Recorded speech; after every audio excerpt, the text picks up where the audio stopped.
right, welcome back to the Patriot Hour for Wednesday, June 12th, 2019. I'm Michael, your host. If you're new to the channel, thanks for stopping in. Thanks for giving us some time.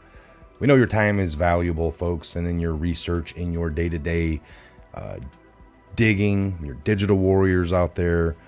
You're sharing the videos, you're listening to everything you can, you're reading everything you can, but you're always using your discernment, connecting your own dots, coming to your own conclusions based on the facts presented, all right?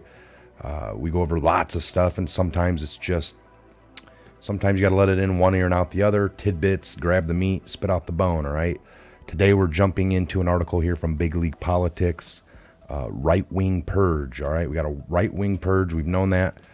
Conservatives, YouTube plans on banning videos even if they don't violate its policies. We're entering into new realms, folks. When the other, if you're deemed fake news, conspiracy, we're gonna ban you. And then once you're kind of like they don't have that leverage. It's just if we don't like what you're saying, you're done.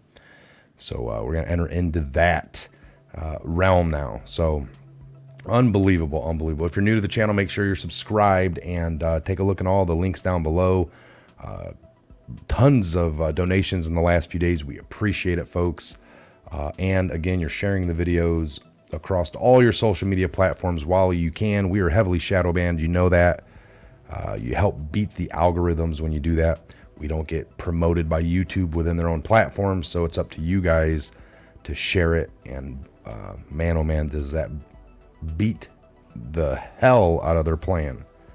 So, all right, let's jump into this article here from Big League Politics. Right-wing purge. YouTube plans on banning videos even if they didn't or don't violate its policies. Published 5 hours ago. All right, so YouTube will continue purging content, but now it'll target content which doesn't necessarily violate its policies. In recent months, YouTube has waged war on conspiracy and right-wing videos.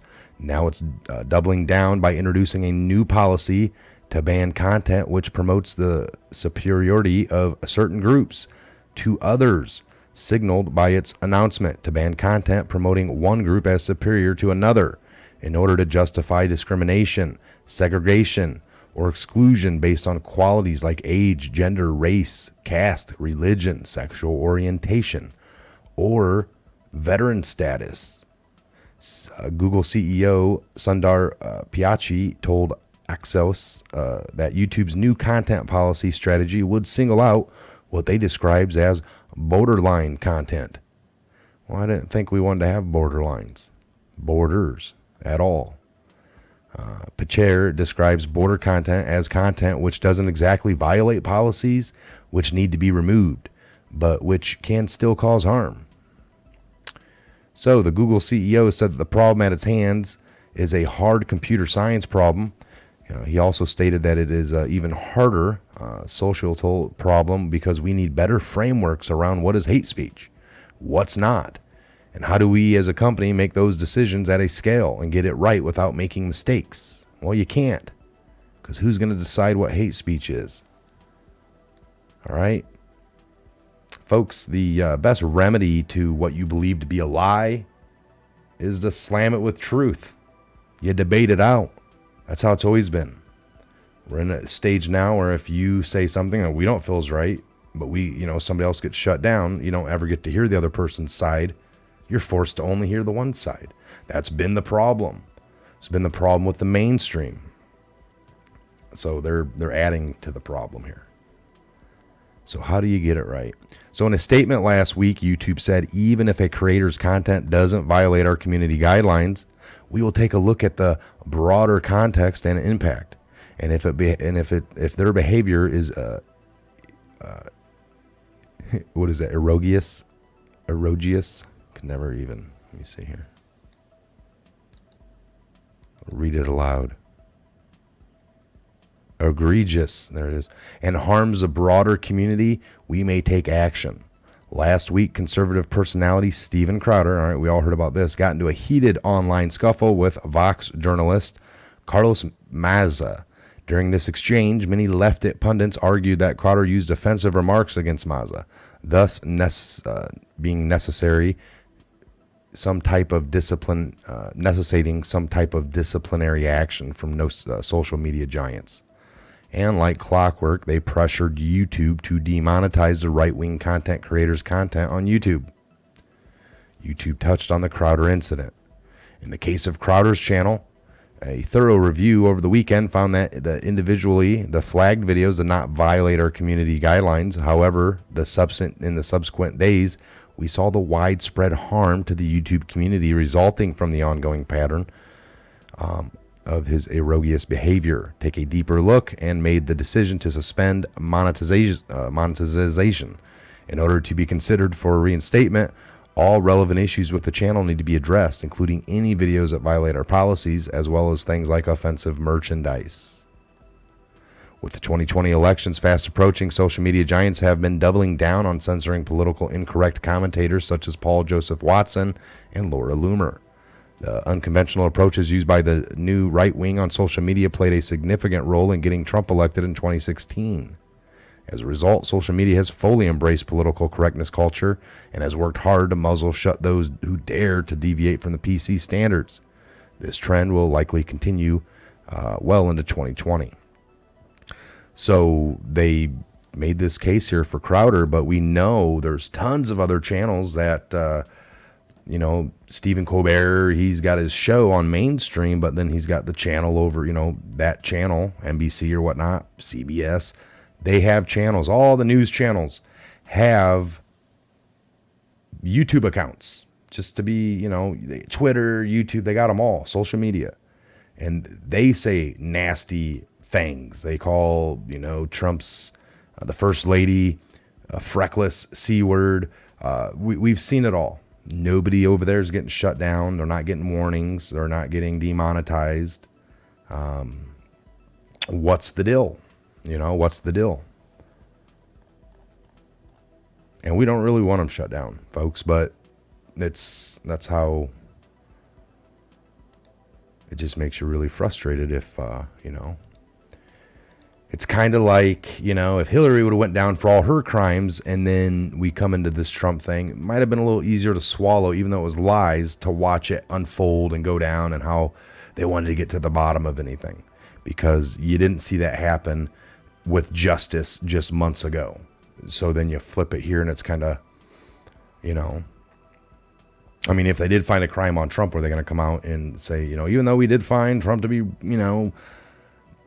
working with Russia, not so much colluding, but working with them, change some words around and then say, but we won't press any charges.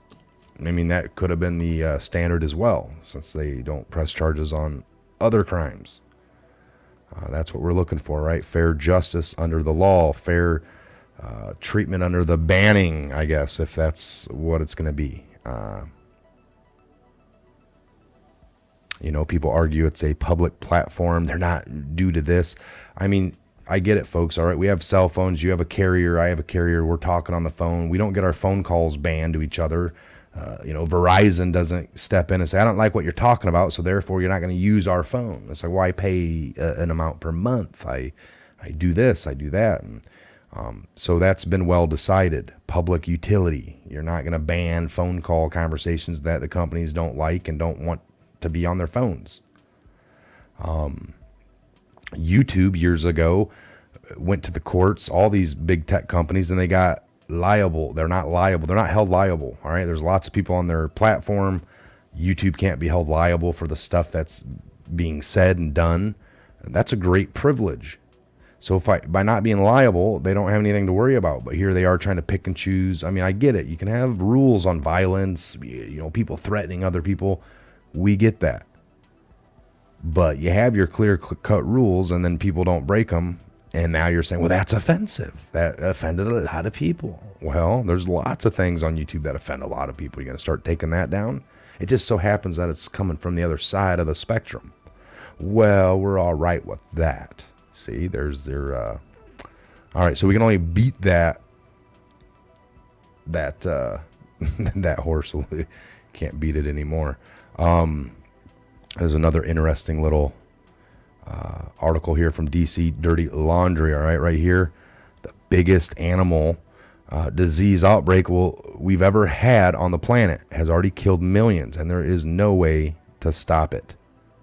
We have never seen an animal disease outbreak like this before, and it's rapidly getting worse. African swine fever, also referred to as pig Ebola, has already wiped out million upon millions of pigs, and it continues to spread even over more countries. There is no vaccine, and there is no cure. And so essentially, we don't get to have any way to stop this disease at this point. The only solution is to kill all the pigs wherever the virus is found and desperately hope that it doesn't spread anywhere else.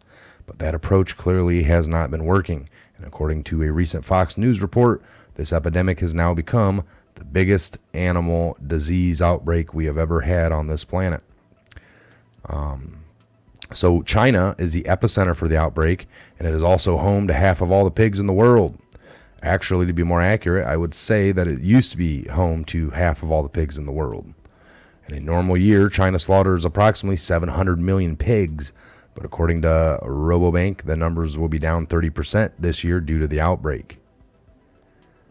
So researchers at the Robobank are estimating that this year China will suffer a 30% loss in pork production as a result of the ASF.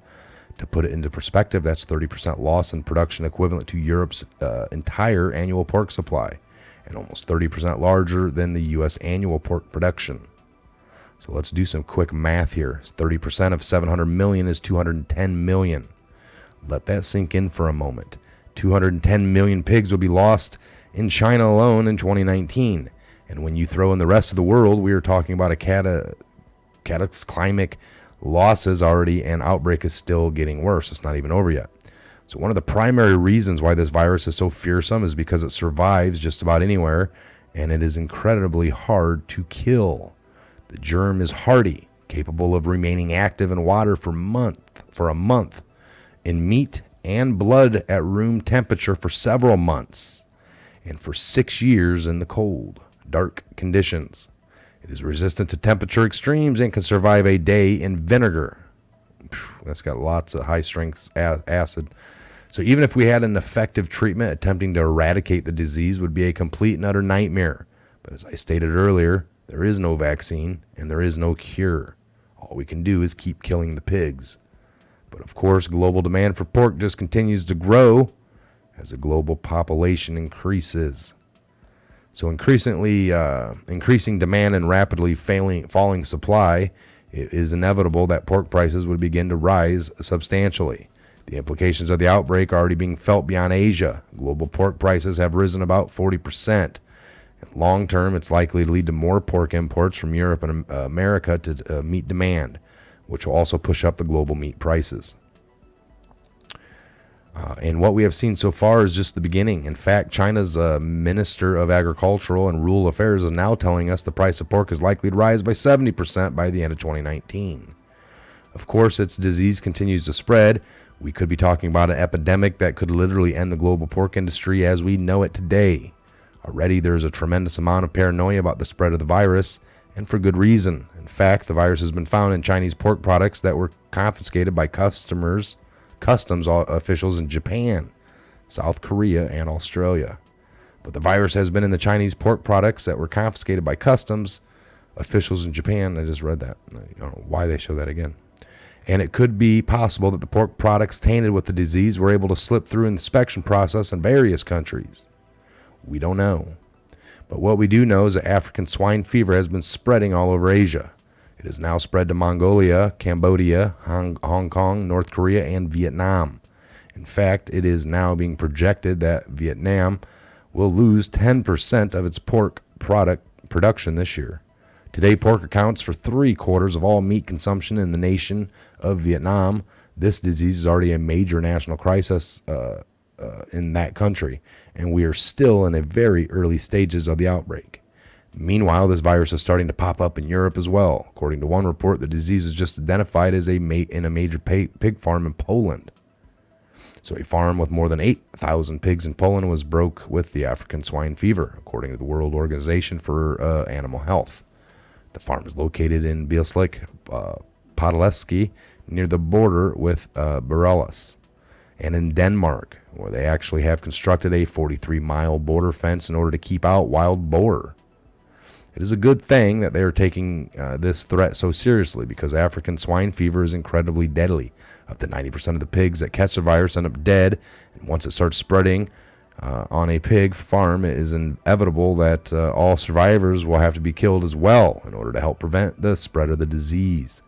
Unfortunately, most people in the Western world still don't seem to understand the seriousness of what we are facing.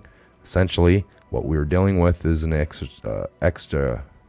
existential threat to the entire global pork industry. And considering the fact that we really struggle to produce enough food for the entire planet in a good year, this should be a major wake-up call for all of us. Last week I spent about $200 on groceries, and my shopping cart wasn't even full. The price of food is already ridiculously high, but it looks like things are going to get much worse in the months ahead. So, unbelievable. I heard something about this a few days ago, maybe a week ago, on probably Fox News or some article. But this one caught my attention. I wanted to bring it to you guys. So there you go. We're about at our mark. Go ahead and shut this one down and get these videos out to you. Again, I'm Michael. This is a Patriot Hour. We'll see you back here real soon on the next Patriot Hour update video coming here later tonight. Please tune in. Make sure you're subscribed. God bless each and every one of you, and have a great late afternoon into your evening.